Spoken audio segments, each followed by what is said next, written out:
പാറു പാറുവേ ഞാൻ വന്നടി. എന്താ ഏട്ടാ, എന്തിനാ വിളിച്ചേ?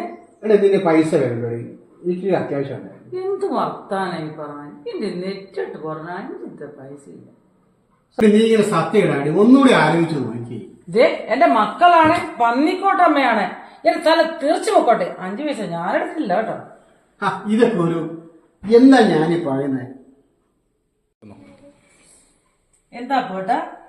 ഒന്നുമില്ല, ഇതൊക്കെ ഒരു വിധിയാണ്.